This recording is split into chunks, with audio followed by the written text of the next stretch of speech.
Assalamualaikum warahmatullahi wabarakatuh.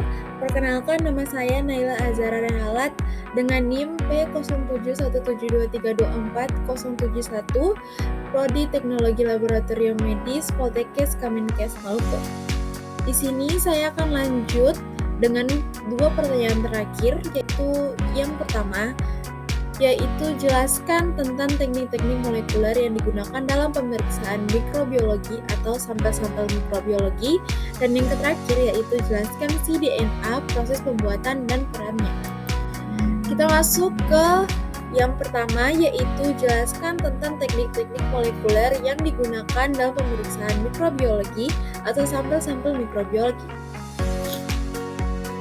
Untuk teknik-tekniknya, yang pertama itu ada polymerase chain reaction atau PCR.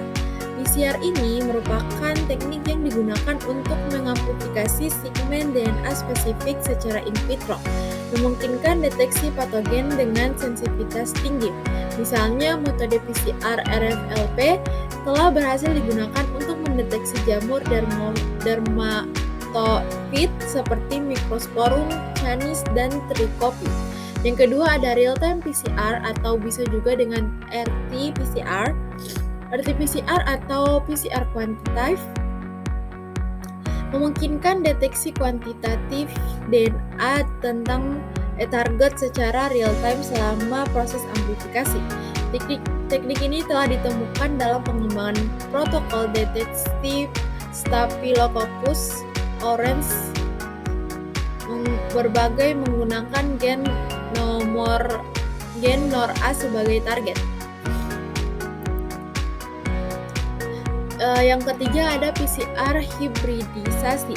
PCR hibridisasi menggabungkan teknik PCR dengan hibridisasi DNA untuk meningkatkan spesifitas deteksi setelah amplifikasi. Produk PCR dikenali oleh probe spesifik melalui proses hibridisasi, memungkinkan identifikasi patogen atau gen tertentu dengan akurasi tinggi.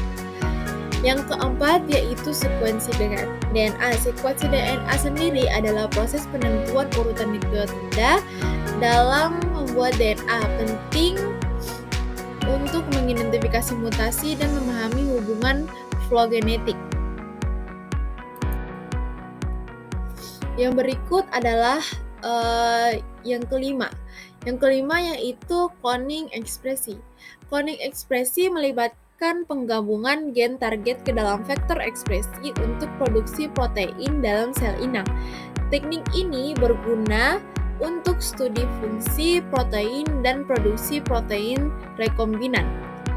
Yang keenam yaitu elektroforesis gel.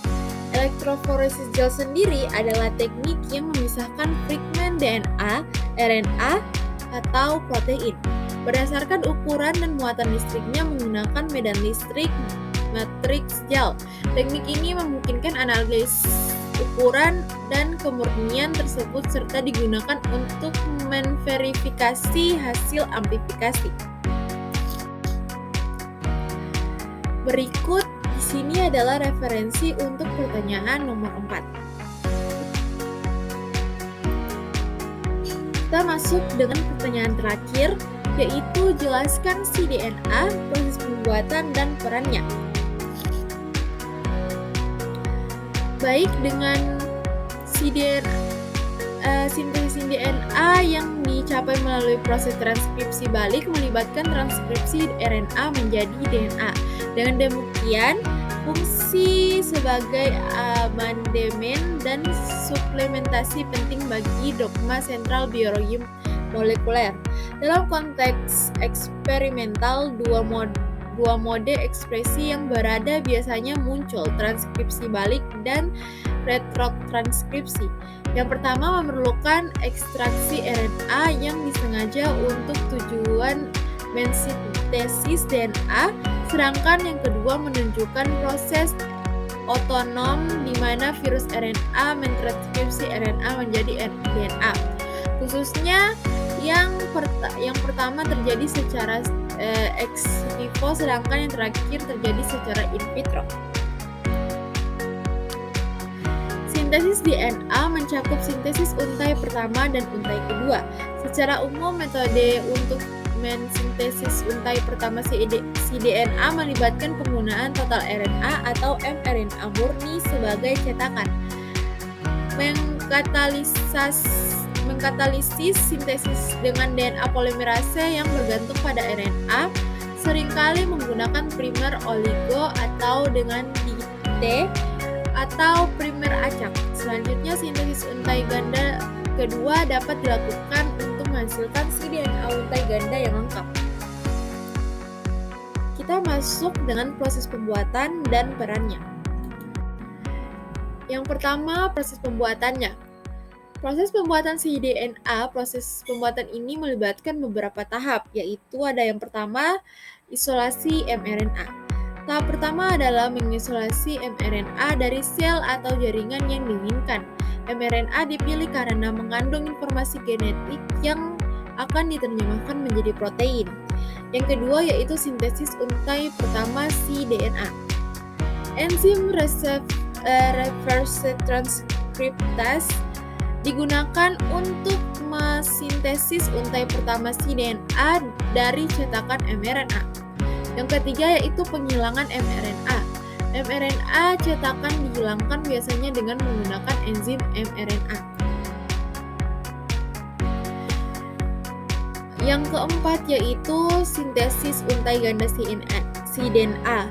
Untai kedua cDNA disintesis menggunakan enzim DNA polimerase menghasilkan molekul DNA beruntai ganda. Yang terakhir yaitu amplifikasi cDNA opsional. cDNA dapat diamplifikasi menggunakan teknik PCR untuk membantu jumlah salinan. Yang berikut yaitu adalah peran cDNA. cDNA memiliki berbagai peran penting dalam penelitian biologi molekuler dan bioteknologi. Antara lain yang pertama yaitu ekspresi gen. cDNA dapat digunakan untuk mengekspresikan gen dalam sel inang seperti bakteri atau sel mammalia untuk mempelajari fungsi protein yang dikodekan. Yang kedua yaitu cloning gen. cDNA dapat dikloning ke dalam vektor untuk membuat perpustakaan cDNA. Yang ketiga adalah analisis ekspresi gen. cDNA digunakan dalam teknik seperti microarray dan RNA-seq untuk menganalisis pola ekspresi gen dalam berbagai kondisi. Yang keempat yaitu terapi gen. cDNA dapat digunakan untuk memasukkan gen terpenting ke dalam sel polimerase mengobati penyakit genetik. Untuk referensi yang kedua ada di sini. Sekian, terima kasih atas penjelasannya. Mohon maaf bila ada salahnya. Assalamualaikum warahmatullahi wabarakatuh.